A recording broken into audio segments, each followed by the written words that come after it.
الرحمن علم القرآن خلق الإنسان علمه البيان الشمس والقمر بحسبان والنجم والشجر يسجدان والسماء رفعها ووضع الميزان ألا تطغوا في الميزان وأقيموا الوزن بالقسط ولا تخسروا الميزان والأرض وضعها للأنام فيها فاكهة والنخل ذات الأكمام والحب ذو العصف والريحان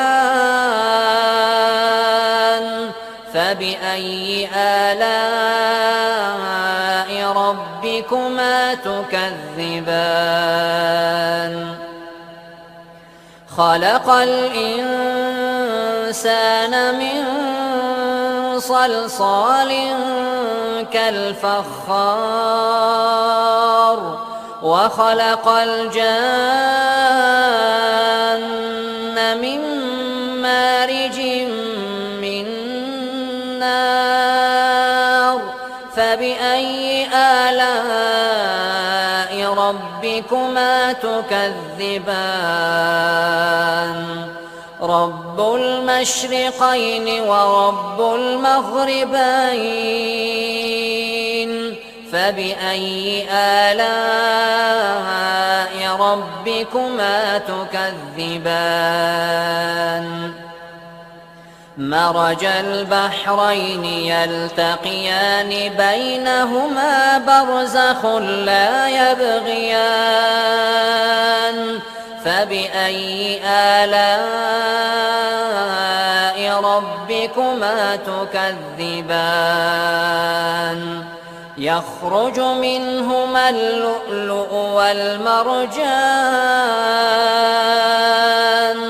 فبأي آلاء ربكما تكذبان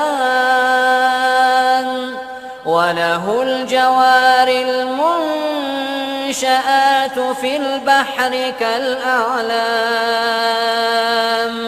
فبأي آلاء ربكما تكذبان كل من عليها فان ويبقى وجه ربك ذو الجلال والإكرام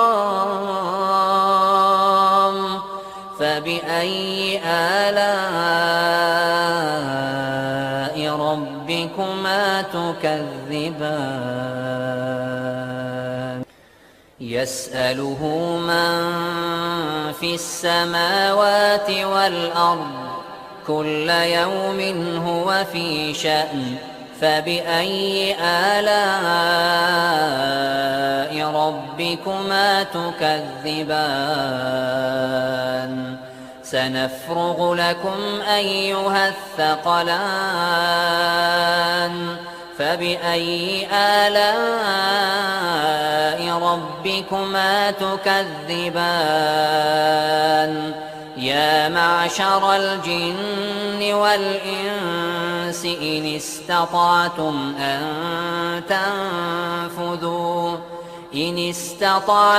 أن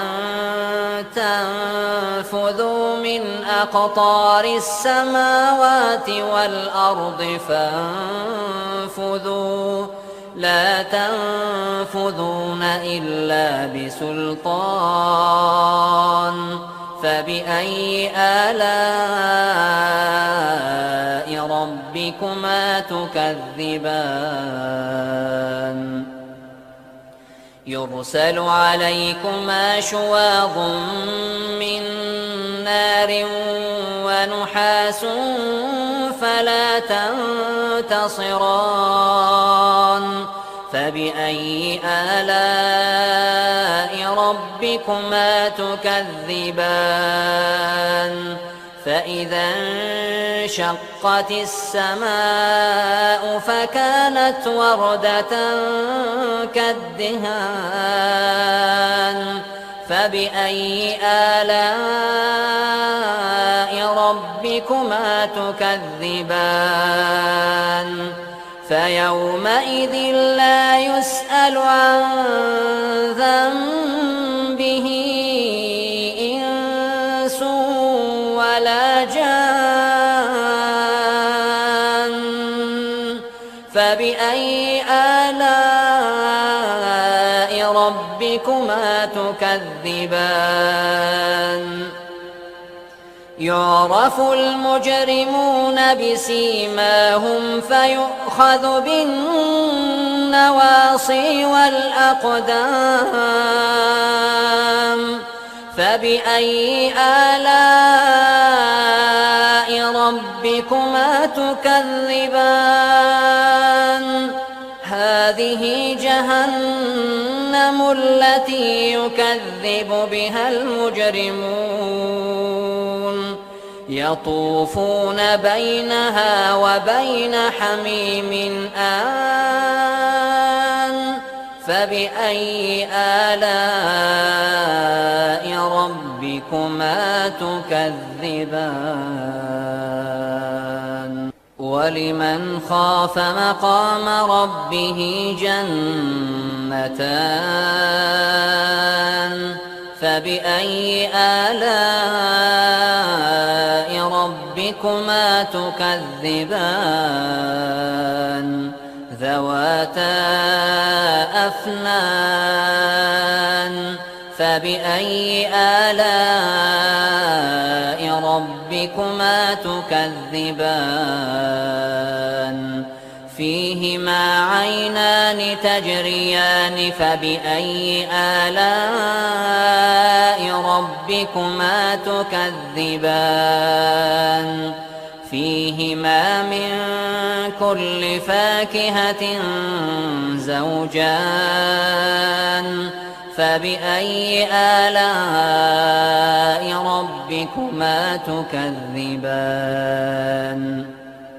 متكئين على فرش بطائنها من استبرق وجنى الجنتين دان فبأي آلاء ربكما تكذبان فيهن قاصرات الطرف لم يطمثهن إنس قبلهم ولا جان فبأي آلاء ربكما تكذبان كأنهن الياقوت والمرجان فبأي آلاء ربكما تكذبان هل جزاء الإحسان إلا الإحسان فبأي آلاء ربكما تكذبان ومن دونهما جنتان فبأي آلاء ربكما تكذبان مدهامتان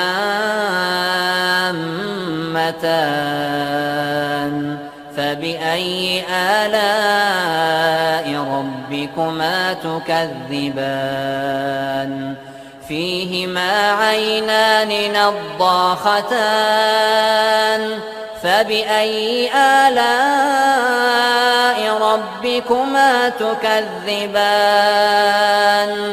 فيهما فاكهة ونخل ورمان فبأي آلاء ربكما تكذبان فيهن خيرات حسان فبأي آلاء ربكما تكذبان حور مقصورات في الخيام فبأي آلاء ربكما تكذبان لم يطمثهن إنس قبلهم ولا جان فبأي آلاء ربكما تكذبان متكئين على رفرف خضر وعبقري حسان فبأي آلاء ربكما تكذبان تبارك اسم ربك ذي الجلال والإكرام